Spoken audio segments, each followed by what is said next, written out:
Madam President, I am introducing an amendment which essentially was dealt with, a version of it was dealt with last year. The co-sponsors of the amendment are Senators Paul, Lee, Coons, Collins, Lautenberg, Gillibrand, and Kirk. I ask unanimous consent to add Senators Tesler, Johnson of South Dakota, Saunders, Whitehouse, and Heller. Without objection, so ordered. Thank you very much. This amendment is almost identical to the bill I introduced a year ago. That was a bill with a bipartisan group of co-sponsors. There were 30 of us. It was called the Due Process Guarantee Act, and it included 5 Republicans, Senators Lee, Paul, Collins, Kirk, and Moran. Thanks to Chairman Leahy, the bill had a hearing earlier this year in the Judiciary Committee, as the President will so note, on February 29th, 2012. This amendment clarifies questions that arose last year about the United States government's power to detain its citizens indefinitely when Congress passed the fiscal year 2012 Defense Authorization Bill.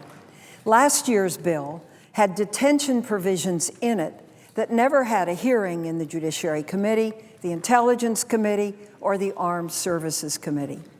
Let me just take a minute to describe why this is such an important issue for me. When I was a very young girl, I remember it was a Sunday because my father worked every other day of the week. My father took me down to a racetrack called Tanforan. It was the beginning of World War II. The racetrack was just south of San Francisco. It was then a staging point for Japanese Americans en route to permanent detention centers in America without charge or trial. Here is the edict that was put out. The Western Defense Command and 4th Army Wartime Civil Control Administration, Presidio of San Francisco, April 1. Instructions to all persons of Japanese ancestry living in the following areas. And then it describes the areas. And then it says all Japanese persons, both alien and non-alien, will be evacuated from the above designated area by 12 o'clock on Tuesday, April 7th, 1942. No Japanese person will be permitted to enter or leave the above described area after 8 a.m. Thursday, April 2nd, 1942, without obtaining special permission from the Provost Marshal of the Civil Control Station located, and then it goes on to Van Ness Avenue. This was an order which remanded all Japanese Americans into custody for the duration of World War II. Let me show you a little bit what it looked like. This is Tanforan Racetrack, and these are the barracks that were put up to house Japanese American citizens, only because they were Japanese Americans. This is what it looked like close up. This is a young Japanese American walking out of this small cell in that barrack. And these are Japanese Americans standing in line, and here's the racetrack, either to get food or for some other reason, and they were there until the war ended. This stuck in my memory, and it was a kind of stain on all of the greatness of this country. As I saw the barbed wire, these men, women, and children housed in horse stables and small buildings, as you can see, it was an experience I could never forget. To ensure that this shameful experience was never repeated, it took 31 years for Congress to pass and President Nixon to sign into law the Non-Detention Act of 1971. which repealed the 1950 statute that explicitly allowed detention of United States citizens without charge or trial. The Non-Detention Act of 1971 clearly states, and I quote, "No citizen shall be imprisoned or otherwise detained by the United States except pursuant to an act of Congress," end quote. Despite this history, during last year's debate on the Defense Authorization Bill, some in this body advocated for the indefinite detention of American citizens. This is an issue that has been the subject of much legal controversy since 9/11. Proponents of indefinitely detaining United States citizens argue that the authorization for use of military force, what we call the AUMF, that was enacted in the wake of 9/11 is, quote, "an act of Congress," in the language of the Non-Detention Act, that authorizes the indefinite detention of American citizens regardless of where they are captured.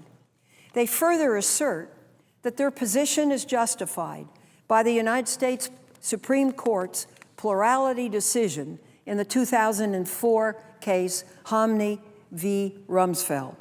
However, that position is undercut by the 2003 case Padilla v. Rumsfeld in the Second Circuit Court of Appeals. So you have a kind of muddle.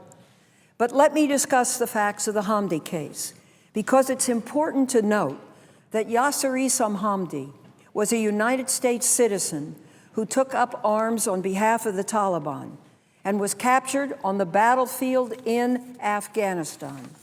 The Supreme Court effectively did uphold his military detention, so some of my colleagues seize upon this to say that the military can today detain even United States citizens who are arrested domestically. However, the Supreme Court's opinion in that case was a muddled decision by a 4-vote plurality that recognized the power of the government to detain United States citizens captured in such circumstances as enemy combatants for some period, but otherwise repudiated the government's broad assertions of executive authority to detain citizens without charge or trial. To the extent the Hamdi case permits the government to detain a United States citizen until the end of hostilities, it does so only under a very limited set of circumstances, namely, citizens taking an active part in hostilities, who are captured in Afghanistan, and who are afforded certain due process protections at a minimum. Additionally, decisions by the lower courts have contributed to the current state of ambiguity, principally those decisions involving Jose Padilla, a United States citizen who was arrested in Chicago. He was initially detained pursuant to a material witness warrant based on the 9/11 terrorist acts. In Padilla, the Second Circuit held that AUMF did not authorize his detention, saying, and I quote, "We conclude that clear congressional authorization is required for detentions of American citizens on American soil because the Non-Detention Act prohibits such detentions absent specific congressional action." The Second Circuit went on to say that the 2001 authorization for use of military force, and I quote, "is not such an authorization, and no exception to the Non-Detention Act otherwise exists." So here's the problem. You have one court that says one thing in a limited way, and another court that says another thing.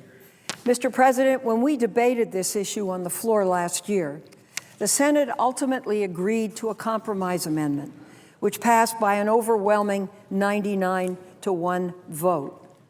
I worked on that with Senators Lee, Paul, Levin, McCain, Durbin, Leahy, and others that provided this, and it reads, "Nothing in this section shall be construed to affect existing law or authorities relating to the detention of United States citizens or lawful resident aliens of the United States or any other persons who are captured or arrested in the United States," end quote. Now that was just sort of to say, leave things as they are right now. It preserved the current state of the law, continuing to leave it to the courts to resolve who is right about whether or not the AUMF authorizes the military detention of United States citizens who are apprehended domestically. I believe strongly that the time has come now to end this legal ambiguity and to state clearly, once and for all, that the AUMF or other authorities do not authorize such indefinite detention of Americans apprehended in the United States. This is without charge or without trial for year after year after year. To accomplish this, we are offering an amendment which affirms the continuing application of the principles behind the Non-Detention Act of 1971. It amends that act to provide clearly, in a clear statement, that no military authorization allows indefinite detention of United States citizens or green card holders who are apprehended inside the United States. The amendment states an authorization to use military force, a declaration of war, or any similar authority shall not authorize the detention without charge or trial of a citizen or lawful permanent resident of the United States apprehended in the United States, unless an act of Congress expressly authorizes such detention. That affirms the Second Circuit's clear statement rule from the Padilla case. Now, some may ask why this amendment protects green card holders as well as citizens, and others may ask why the amendment does not protect all persons apprehended in the United States from indefinite detention. Let me make clear, I would support providing the protections in this amendment to all persons in the United States, whether lawfully or unlawfully present. But the question is there enough support in this body to expand this amendment to cover others besides United States citizens and green card holders? I do not believe there is. We got 45 votes last year. We have gained support this year. And so my hope is that at least we can clear the law with a clear statement on citizens and legal resident aliens. Now, wherever we draw the line on who should be covered by this legislation, I believe it violates fundamental American rights to allow anyone apprehended in the U.S. to be detained without charge or trial. The FBI and other law enforcement agencies have proven time and time again that they are up to the challenge of detecting, stopping, arresting, and convicting terrorists found on U.S. soil. Having successfully arrested, detained, and convicted hundreds of these heinous people, both before and after 9/11. For example, since January of 2009, 98 individuals have been successfully arrested inside the United States by the FBI and other federal or local law enforcement officers on terrorism-related charges. Last month, staff of the Senate Intelligence Committee compiled a list of the 95 individuals arrested in the past 4 years as part of more than 50 different terrorism investigations. The list was based on publicly available information from the FBI, the Congressional Research Service, and media reports.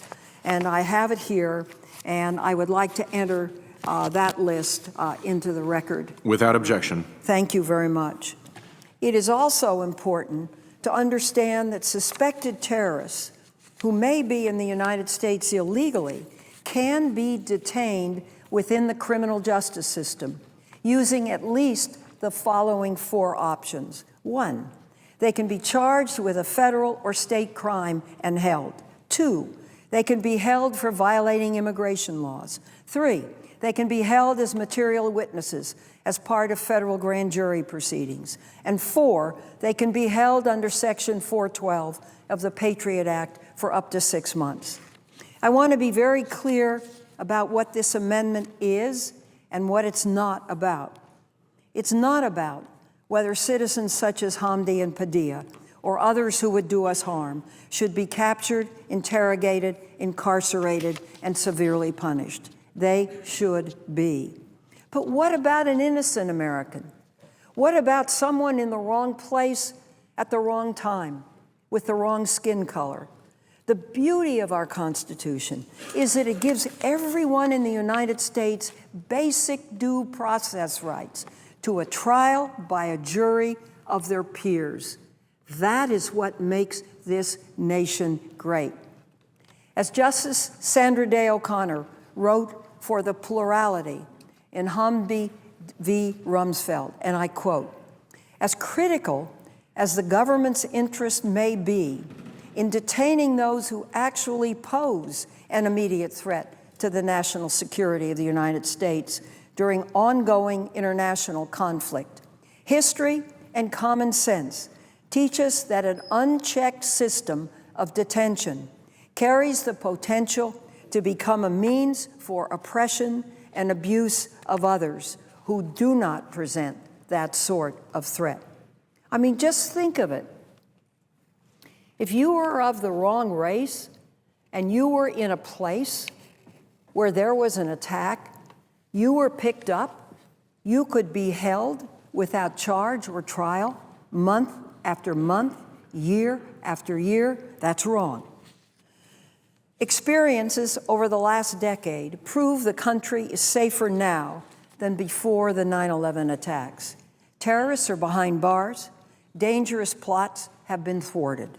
The system is working and hopefully improving each day. So I think now is the time to clarify United States law to state unequivocally that the government cannot indefinitely detain Americans and green card holders captured inside this country without trial or charge.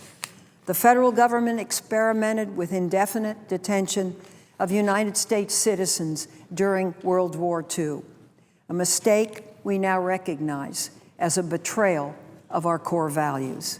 Let's not repeat it. I urge my colleagues to support this amendment, and I yield the floor